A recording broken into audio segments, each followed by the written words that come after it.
Oh man, and welcome back to Little Cuts, our weekly minisode where we kind of go a little bonkers. No, we dig into things that we've been watching recently. I'm Terry. And I am Mary Beth, and this is Liquid Death Severed Lime, and this week we're talking about an incredible prequel, Siblings and Demons, a horrendous docuseries, and some weird space creatures. Weird space creatures. Oh, jeez. Before we jump in, I just want to provide a quick update on my cat, because I know that everyone is waiting with bated breath about Zucchini's Yes. health. Dramatic King. So this man decided on Monday morning at 7:30 o'clock in the morning. Jesus, mother of God, I can't speak. 7:30 in the morning when his automatic dispenser goes off that it is fucking time to go. So he jets out, and we deduced this after the effect, but sprints out from underneath a chair in our bedroom, lets out the worst howl I've ever heard him let out. Long story short, he bruised his butt or leg somehow, but when he went to the vet, he just acted like he wasn't hurting whatsoever. So we spent 5 hours and $300 to find out that our cat's a drama queen. And now he's strung out on kitty opioids in our living room. And he's having a great time. So that's what's going on with my cat. Postponed a recording for us because I know! Drama King. I'm from 1 p.m. to 6:15 p.m. was in the emergency vet with this cat, like paranoid he was dying. He wasn't. He just bruised himself getting too excited for breakfast. Oh, Such man. an idiot. But, A lovable idiot boy. Idiot son. A beautiful idiot son. Oh man. Well, let's start things off on a movie with a good girl in it. Let's talk about this incredible prequel. This incredible prequel is Prey. Yeah. Oh my gosh, it is our latest Predator film. It is a prequel set in the 1700s, directed by Dan Trachtenberg of 10 Cloverfield Lane fame. And it stars Naru, played by the incredible Amber Midthunder, a Comanche warrior who discovers that there is a predator about stalking and killing things. And it's about her trying to protect her village and her family and herself and her fucking badass dog, who is the best dog. The best girl. And this movie fucking rules. Yeah. Fucking rules. Like, I saw someone talking about this on Twitter, and I cannot remember who said it, and I'm so sorry. If you're a listener, I apologize. But they're like, this is how you do prequels. Like, take these villains and like, villains, creatures, things that kind of exist outside of our time and space, and put them in different time periods and see how people interact. Like, this is a movie, it's the Comanche tribe, it is indigenous representation, there's a Comanche dub for the film, but there is a lot of Comanche in the film that also has English dialogue, which is great. And, I mean, good lord, this is how you do it. I mean, how you do it being a prequel, it being, representation in horror, it being, like, how you just revitalize a franchise that's entries have not been great. Like, it just checks all those boxes. It's so It is very, very good. I was incredibly excited to see how well done it was, to see how much it honors the first Predator movie and the second Predator movie to some extent. With there's some callbacks that obviously geeks are gonna go, ooh, that's really cool. And there's a couple Easter eggs, like there's a pistol that I was freaking out over when I saw it. So there's like little bits of Easter eggs there, but what I really liked about it is that because I'm not a fan of prequels, and you'll hear about this a little bit on Monday when we talk to our guest as well, but I'm not a huge fan of them because it's a story that we don't really necessarily need. It's backstory. It might be, character backstory a lot of times. There might be stuff that is not central to the plot being told, and it just feels a little repetitive. This did not, because while it is a prequel and because it's set beforehand, it doesn't really I don't know, it doesn't really feel like it's overly explaining, the origins of the creature or whatever the case may be. But I also love that this movie sort of a little bit, not as much as what happens between like Arnold and this time period, but it sort of takes back the technology for the Predator as well in such a fantastic way. Oh, I love being able to see, oh, this is what, Predators 300 years before they would eventually run into Arnold and his crew, what their technology looked like. It's still way more advanced than anything we have, but it's like you still can see that there was, oh, this is what would eventually become this, and this is what eventually would become this, and the skull cap that he wears is so fucking badass. And I don't know, the Predator looked more like feral in this movie. It definitely did, and I get like that was something that I really, really liked, that it's not having the same Predator we've always seen with the same tricks. It's this is what, like, the Predator is a species like humans, and while they are more evolved than humans, they're also still evolving like us. They aren't a pinnacle of something. They're not at a perfect form. It's this really interesting showing of the evolution of a creature that I don't think we get enough of. I think we just get usually that one form. I mean, yeah, we'll have like Jason in different masks and like stuff like that, but you don't see, like with aliens and things, this kind of cool evolution. In Alien, you do a little bit because you obviously see the actual evolution of the alien, but here it's the technological side. And I just really... That's badass. It's just badass. And, like, to all the haters out there saying a woman with, like, a axe can't beat a Predator, suck my ass. Arnold Schwarzenegger only beat the Predator in the first movie with traps and stuff. Like, shut up. Shut up. Everyone talking about how this movie is either so woke and that's a problem, or that it's that she is a Mary Sue. I'm like, you obviously don't understand what a Mary Sue is, because she fails a lot. She charges into situations that she wouldn't have. She's headstrong and it backfires. She does things that are not, successful, but she learns and she realizes that she is not going to be able to go toe-to-toe with it, and is able to use her smarts to outwit it in the same way that any good hero does in any of these Predator movies, where they are outgunned and outmatched and out everything. You have to learn how to adapt, and that is what she does. And so hearing that in particular, just like it gets me so angry, because people said the same thing about Rey from Star Wars, right? That, she's just a Mary Sue. And I'm like, no, you wouldn't be saying this if it was Luke in the same situation, because it was Luke in the same situation and no one seemed to have a problem. It just burns my chaps. And like, it being woke, I'm sorry, does just having badass indigenous people on screen scream woke to you? Like, that should just be a thing. It's not trying to, like, cram anything down your throat. Like, who gives a like... And that's what's so frustrating in seeing that people think woke is like putting a indigenous woman in a movie. Like, that's not... It's just like the way that representation should work in movies. Like, sure, if that's what you think woke is, but it's not trying to like push some weird identity politics down your throat. It's trying to be like, look, this is some badass shit that you can do in horror movies and check these boxes and make something really awesome and respectful. Like, it's a very possible thing, and it can go on Hulu and be incredibly successful. I mean, it just hit like the most successful premiere they've ever had on the platform, which just makes me sad it wasn't in theaters. Like, again, I understand it, and I'm glad that people could see it on Hulu. Like, that's that thing of being able. I would love to see this in a theater. But fuck, this would be so good in a theater. Like, just some of the action set pieces in this. I mean, Jesus, the fucking Predator fights a goddamn grizzly bear. I mean, come on.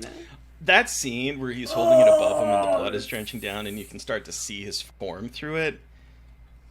Perfection. That's the only part of this movie that is a little bit difficult is the CGI with the animals, but also at the same time, the animal CGI is a little rough. It's a little rough. But I feel that way about most animals that are CGI. Yeah, it's not like abysmal, but it definitely is a little bit jarring when it's like the bear. Not that great. Yeah. Especially the lion? Was it a lion? Oh, yeah. The giant, like, mountain lion. Yeah, so like the budget shows a little. Like it's interesting that like the budget shows a little bit there, because a lot of the Predator like is practical, but there are parts when he's obviously in the cloaking technology that isn't always also like the best. But you know, Hulu lower-ish budget. I guess you do what you can. You do what you can. I do have a question. Okay. What do you think his penis looks like? Steve's and I were laughing like, wait, he's just in undies. I'm just saying he could get it. That's all I'm saying. That's all I'm saying. And I'm curious. Hey, yo, Predator, what Is that it mouth like do? Girl. But is it? I mean, or is it like Shape of Water? That's what I was thinking. I was thinking What? like a little opening. What's It's that? like a it's like a shadow What's puppet. The gif of from I think I'm like looking at the gif trying to remember what I did of like with Sally. from Okay, yeah. Hands Hard. Is it? I thought it was How like do we do? opening. Like,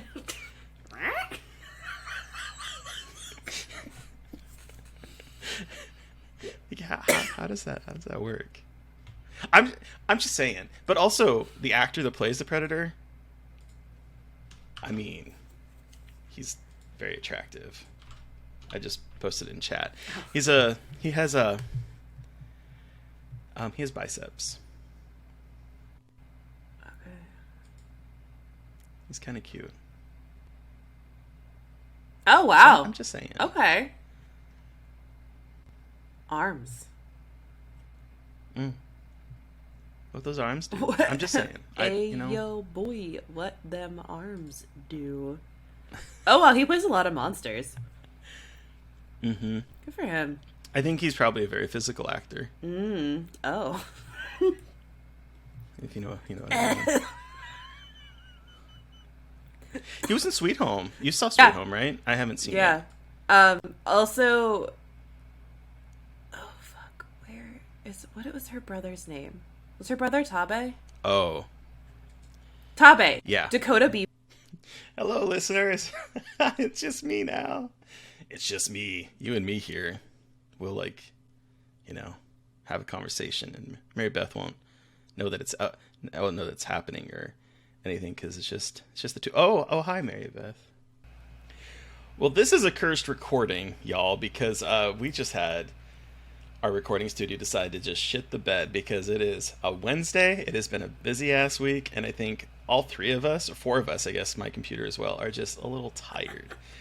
A little tired. So if you're watching us, if you're listening to us, you won't even hear any of this. But if you're watching us, we did have a little bit of a hiccup, so that's why there's a little bit of an editing situation. Sorry, guys.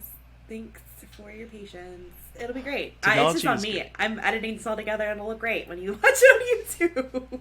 Thank God it's not me. Woo. Technology is great until it's not, and then it's like, meh. And this was a meh moment. This was a meh moment. But anyway, I believe we ended up stopping talking about penises. We did. They're great. They're great. And on that note, let's talk about your movie that you brought with you. What am I saying? I don't even fucking know. Siblings and Demons. What movie is this? I just can't do it anymore. I can't do it anymore. I mean, on the plus side, I get a redo it trying to explain this movie because I did such an abysmal time because, again, brain tired.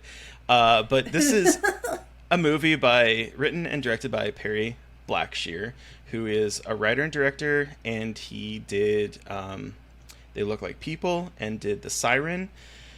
And we are, spoiler alert, we're going to talk with the director. We've already recorded it. It's going to come out the week after this movie comes out. And I originally felt a little gauche trying to talk about this movie, even though we're interviewing him. But this movie, I think, is kind of special. It surprised the heck out of me. It is about a pair of siblings who have had a rough life, and the sister is being stalked by someone, and has been her entire life. And she's a fighter. Her brother is kind of like anxious and scared in his own skin. And between the two of them, they have to try to come together and fight back against whatever is stalking the sister. And it's a very powerful movie that is rooted in a lot of guilt and a lot of pain, a lot of trauma, as the two have, like, kind of had to rely on each other for their entire child life and also in their adult life. And they've had a messy time. When the movie opens, the sister, Daphne, is trying to adopt, and the adoption person is like, hey, so you had a rough 20s and you were here before in the 20s and in your 20s, and we turned you down then, and what's changed now? And it's like this very rough mediation on struggling to do right and trying to survive when the world seems willing to just tear out your throat. And it's it can be, it's an emotional movie. There's one part about, like, at the very, I think it's maybe the inciting incident almost. It's about 15 to 18 minutes in, and it is a harrowing moment. And it just, I don't know, this movie really affected me in a lot of ways. I think it's something that we've seen a lot of films that kind of deal with childhood trauma as adults and trying to unpack it, but this one felt very, I don't know, authentic. And the chemistry between the brother and sister is just, it's phenomenal. And then there is a character actor return by McLeod Andrews, who I really enjoyed in a movie called A Ghost Waits, and he brings such chaotic energy at one point in this film that it's just like, it just revitalizes the film once it starts to feel very heavy. And I don't know, it's a really special movie. And the embargo is up today as this episode drops, and the movie comes out a week from today, and then that following week we'll be talking with the directors. So I really recommended it. Yeah, and Perry Blackshear is a really talented director. I think he has kind of a similar trajectory to Justin Benson and Aaron Moorhead in terms of making these really beautiful, emotional horror movies that are scary, but also Intimate. they're very intimate and tap into kind of like the human condition, and like a much more kind of like contemplative horror that is good at balancing scares and like examination of people. And The Siren, which he did, is a really good, is, I think, if you like spring, you'll like The Siren. It's a romance horror movie, and it's beautiful. And then he did They Look Like People, so he's just really got a knack for that type of horror. So I highly recommend, if you like the works of Benson and Moorhead and like kind of more maybe intimate relationship horror movies, definitely this one and all of his work, his 3 films, are for you. Yeah. Yeah. I agree. Yeah. Pivoting may be hard because I don't really know what this is. What is this horrendous docu-series? So I say horrendous not because of how it was made, but the subject matter. This is The Most Hated Man on the Internet, which is a docu-series on Netflix, which is about human cesspool Hunter Moore, who made the revenge porn site Is Anyone Up?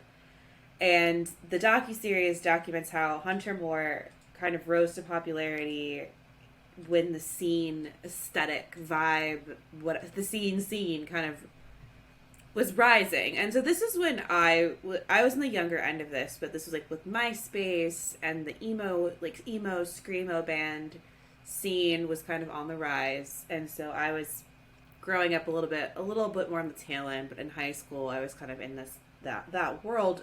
I wanted to be seen. I was not seen, but I wanted to be like a cool kid with like a lip ring and cool hair. But Hunter Moore was a product of this, and his site, Is Anyone Up, was a place where people could submit their own nudes, but then it became people started submitting other people's nudes to get revenge. And so it spirals into this horrendous website where he's like, they're doxing women, and like women's nudes are being posted, and it's just it's like your worst fucking nightmare, especially like when the internet is new and like you're thinking you're sending photos to someone you can trust, and then they use them against you. And so it's setting that context and then documents like how he gets taken down.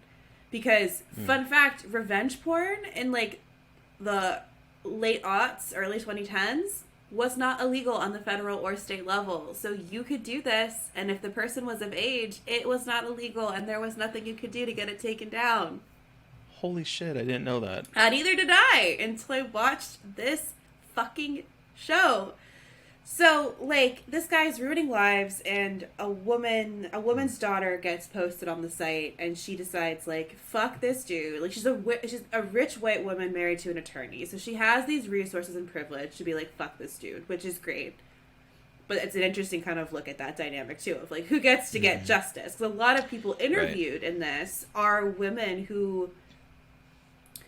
Like, one woman was a sex worker who got ridiculed on the site because she was trying to make money to, like, raise her kid, and she was doing some like stuff online to try to like generate income, and then she lost custody of her kid because of the site and like all this crazy shit. And so this woman comes in and is able to try to help victims, which is great, but again, it's because she's a rich white lady who has this privilege. And you know, Hunter saw himself as Charles Manson. Like, he called himself Charles Manson and, like, wanted people... Ew. Like, it's disgusting. Like, it's... When I say horrendous, it's disgusting. Like, he's human trash. Like, this guy has no remorse for what he did. Like, didn't care. He's like, I want to fuck bitches. I want bitches to snort coke off my boner. And they would. Like, women were obsessed with him. And so, like... It feeds off of this, like, it's disgustingly misogynistic time period on the internet, and in a very kind of chauvinist, misogynist group of people. Like, again, it was very focused on, like, this alt-scene community. And so it's just, like, absolutely gross. And so the show documents how terrible a person he is and how hard it was to take him down. The show shows how he only got taken down because they could prove that something he did was illegal, not because of the site, but because of how he got someone to hack into people's emails to steal their nudes. That's how he got caught, but it took years, and like they couldn't take things, like you couldn't take anything down. Even if he requested it, he'd laugh at people. It's terrible. Like, this guy is the most repulsive person. She thinks so too. And so it's 3 episodes. It's like a little less than 60 minutes each, and it's just a really, especially if you are of my generation who grew up, like, we're like teenagers or young adults with MySpace and the internet and kind of this, like, I was sending nudes in high school, don't arrest me, I was a dumb kid, whatever. And so, like, this was, like, my worst nightmare. So watching it now and being like, and having had something similar like that happen to me, not to like the extreme of a website, but having someone circulate, like explicit photos of me to people, like, it's fucked, and it's just terrifying, and it made me feel so gross, because this guy is just like scum of the earth. He sounds kind of like the Girls Gone Wild guy. Yeah. Because that would have been my my generation, in terms of, like, I think that started in like 97 or 98, somewhere around there, and that would have been when I was hitting high school. At that point, I would have been like, gosh, a sophomore, junior in high school, I think, when that started. And that was this sounds much worse in a lot of regards, but it's still the same kind of these douchebag men profiting off of women sexuality, nudity, and that kind of shit. Yeah, and like it was interesting because they had a guy that had his nudes put on there too, which is interesting because a lot of, obviously, really? Like a majority of the victims of the site were women, but there were some men too. Like, it's just like it's just, if you want to watch something about dirtbag internet times, this is the one to watch. And I was telling Steve when we were watching it, it's so interesting to see documentaries made about this time when I was growing up. But, like, because I'm younger, I'm 29, and so a lot of documentaries are usually filmed, like, about things that took place, like, maybe even a couple years before I was, like, really engaged in that, like, zeitgeist. But this one is, like, so directly part of my... I didn't really know about Hunter Moore, but, like, my age experience, like, that experience with the internet at a young age, it's just, like, Jesus Christ, like, how much... Like, we're gonna get so much more of this stuff, and it's just so fucked up. Like, how much the internet has exacerbated these horrendous tendencies of humanity. It's wild. Yeah, you're gonna watch it and be very angry. Like, this guy is repulsive. The things he said, the things he's done, his attitude about women, like, it's disgusting. So, yeah, if you want to watch a real life horror story, the most hated man on the internet, yeah, it's fucked. So, good times. Oh. Good times. Shifting away from, like, actual horrendous human creatures to silly, like, almost cute, creepy space creatures, we're back on horror comedies. And what movie did we watch for our glorious return, Terry? It doesn't get any better. We watched Critters from 1986. Critters! A movie that I personally find both... It straddles the line between horror comedies so perfectly, because there are some moments in this that I still, even now, find incredibly anxiety-driven. Even though these creatures are small little puffballs with fangs, there's a couple of scenes in this movie that I still find quite frightening, to be perfectly honest, in terms of like the viciousness of it. And then that's coupled by creatures getting blasted by a shotgun and the other one saying fuck, and one getting lit on fire. Losing my goddamn mind when he's like, they got weapons, so what? And then he gets his ass blown away with the shotgun. He just goes, fuck! I was just... Fuck! And another one, he gets lit on fire and he goes zooming off into the bathroom and pops into the toilet and goes, like, it just straddles that line between horror and comedy. Because I do find that a lot of times when you have horror comedies, you either have horror comedies or you have horror comedies. Yes. And I do feel this one kind of straddles that middle line. But I also have a lot of history with this movie, and I know you don't. So I'm curious, what was your experience with this movie? So I knew this much about this movie. Well, okay, I knew a little bit more because I knew what they looked like. But I did not... So what's it... What's okay, about, so Critters is about an alien species called the Krite. Is it the Krite? Are they called the Krite? Who escape from... Show me the Krites. Escape from a ship and steal their most powerful ship and escape to Earth. And then two bounty hunters are assigned to go find the Krite and destroy them because the Krite are a problem. I did not know the Krite were actually aliens. I thought it was like a gremlin situation where they just kind of like were like little monsters. I didn't know that they were aliens. At the beginning, I was like, I'm sorry, is this the right movie? Like, I was texting... Well, Am I watching Star Wars? I'm sorry, what is happening? Because the first, like, couple of minutes are nothing like the rest of the movie in terms of, like, it's on a spaceship in space. I was like, what is happening here? It looks like rejects from a Star Wars movie. Like, it looks like the kind of rip-off, like, basement barn... asylum level alien.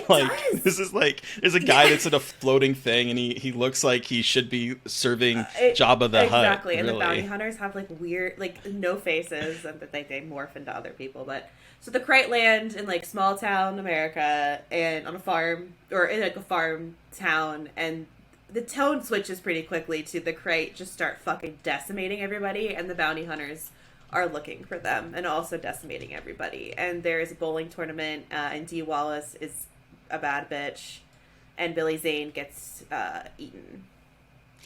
Billy Zane is in this movie with hair. So I definitely went into this movie thinking, I was like, okay, it's gonna be like a Gremlins situation. I expected a Gremlin situation. It's called Critters. They're small little fuzzy things. I was just like associated them. This is Gremlins grown up and much more intense, which is saying a lot though, because Gremlins is intense. I know, I love Gremlins, but this is like Gremlins, but with creatures with even more intelligence and malice in their hearts, and a lot more fucked up teeth. When they're just rolling around like little dust bunnies, like towards the house, I was cackling. I was like, I am both scared and can't stop laughing at these stupid fucking things. They're incredible. They're both kind of cute and scary as shit. And I love them. And they take such sick glee in everything that they do. So gross. Like, they're so mean. They're so horrible. I love them. But, like... It's also like a It's a home movie. invasion So movie. I also really loved because like there's a little bit of a wider story with like the bounty hunters, but a lot of it is on this farm with this family of four who are trying to survive, all four together. And that's so interesting because a lot of the time in these movies, like the family unit doesn't function that well together. And here, you know, they have their mishaps, but they're a generally pretty cohesive family unit, especially when like the shit hits the fan and everyone starts like kind of like pitching in to save things and help. Like they're all pretty good as a unit. Mm-hmm. And I was actually pretty surprised by that. It's like one of the better horror families I think I've seen in the genre. Like one of the more like happy's not the right word, but like kind of maybe functional families that can. They also feel kind Yeah. of grounded and real. Like it does feel like a real family. Because I mean, particularly like the dad is a little bit of a hard ass, but you can Yeah. tell he has a heart of gold. The mom is like, you know, laughing at the kid for trying to call in sick and with a thermometer in the sink, 106 which degrees. I've done. And like the kid and the sister don't get along, and you know, so there's I don't know. It feels really authentic, and so when the alien invasion happens, it feels like it's your family and in like a way. which again is a really interesting tonal shift because like at one point there's even a fucking like music video scene where they're singing a song and I'm just like what is and that, again that was when I was texting Sarah like what is happening, like what is this movie, I don't understand. And then it changes pretty quickly into a little bit more like tense, but it's wild in a great way. I had a very good time watching this.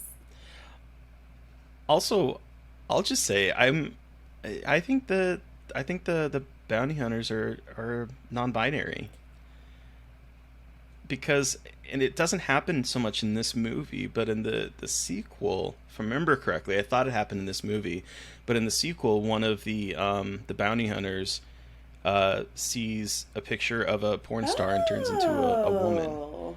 Uh, I'm gonna say these are non-binary Yeah, because like was bounty it hunters. what, like, one of them tries to transform and they're like nothing likes me or like nothing will take me. Like they're trying to pick a form and they're just like pick a form, like a passable human form. And it is really I didn't think about that, but yeah. Wow. I also just love Right? that the one picks a rock It star just and becomes absolutely a incredible. hair band John Bon Jovi wannabe, played by Terrence Mann, who I recognized from 30 Rock. Wow. He's in an episode of 30 Rock playing Bob Ballard, who is a real person, He does but kind of look like not Bob Ballard. in 30 Rock. All right, I see it. I also will say, there's a. Do we care about spoilers for this movie from 1986? Okay, so there's a part at the let's end spoil that's it all. really fucking impressive. Their house is blown up, and then it reconstructs, and it's all done practically, and it's the coolest thing I've ever seen. Uh-huh. I was like, It's wait, so what the cool. fuck? Like it is absolutely incredible how they piece this house back together. It's been blown to pieces by the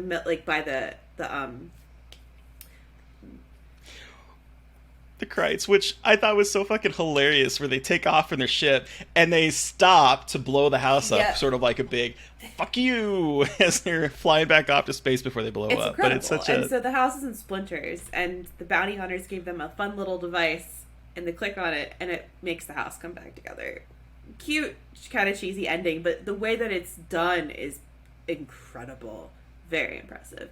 And the Very cat lives. impressive. All four family members live, and the cat. I was like 10 out of 10. Incredible movie. Still And very the cat. tense. Still very gross. That dad gets that dad And gets Chewy. eaten to shit by the critters.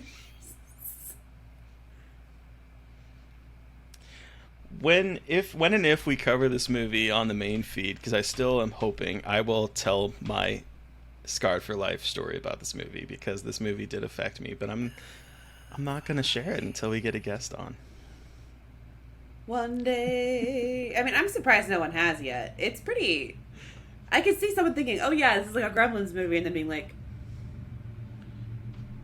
"It does." Again, It looks like it's made for kids. I mean, it's it PG-13, looks but it's made us look like it made. It's made. It exactly. looks And like again, it's I think kids the movie. Gremlins factor as well.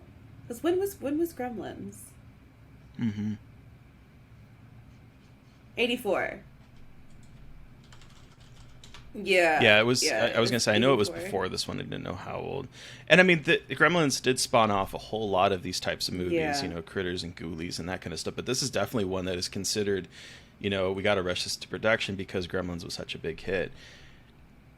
It's just. I don't know. You can. I think the Krites have a similar sensibility to the Gremlins, but I think they're a little bit more meaner, Yeah. and they can get away with a little bit more. Like I was cackling again when the one said "fuck." Like it's Also, like, oh this is yeah, directed by Stephen Herrick, who did cuss. Bill and Ted's Excellent Adventure, the Glenn Close 101 Dalmatians movie, the first Yeah. Mighty Ducks movie, and Don't Tell Mom the Babysitter's Dead, The Three Musketeers, and Mr. Holland's Opus. This man has done so Yeah. many fucking movies. Yeah, and I mean the sequel also it that's was directed right. by Mick Garris, written by Mick Garris and David who wrote Pitch Black and Riddick and The Fugitive and G.I. And Jane. Lynn Shane is in Critters for a little Is bit. that the as sequel? Sally. She is. She's hilarious. She's reading the National Enquirer at one point, and she says, "This says that John Travolta used to be your waitress." Because there's so many like rumors about John her brother Travolta was a back in the producer. day. National Enquirer, man. Yeah. Yeah, Bob Shea. Oh yeah, 100. Unfortunately, I think that's how she got in a lot yeah. of movies at that stage in her career. You Was know what? nepotism, Whatever. but And now she's I love a cool her anyway. icon, so whatever.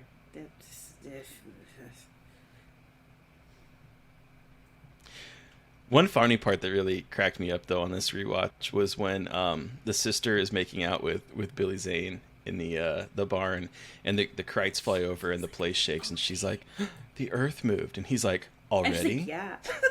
It's just like... Of course, if it was Billy Zane and he was making it with Billy Zane, like, "Yeah, baby, the Earth moved." I love Whatever that you she's want to like, say, we're going you're just out for a doing it, drive, 'cause and he let's just wants keep to fuck kissing. in the barn, and she's like drags. I'm like, but I just love it when in these movies you see a woman like dragging a guy up there, because you don't see a lot of like women being sexually forward in movies from this period. So I was like, hell yeah, girl, you get that Yeah. consensual dick from Billy Zane.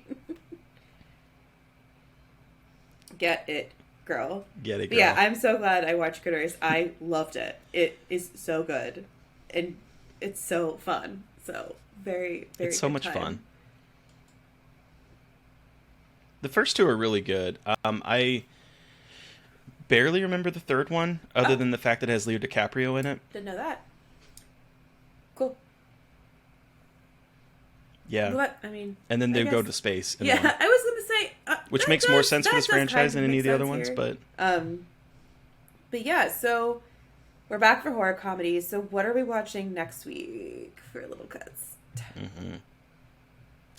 Oh, I'm really excited for this one. We are chatting aliens and zombies and parasites. Oh my, we're chatting I'm so Night of the Creeps, which is an influential horror film, I would say, for eventually, hopefully, when we get to the 2010s and we talk about Slither. 2010s? The odds? Is it the 20s. odds? Zeros.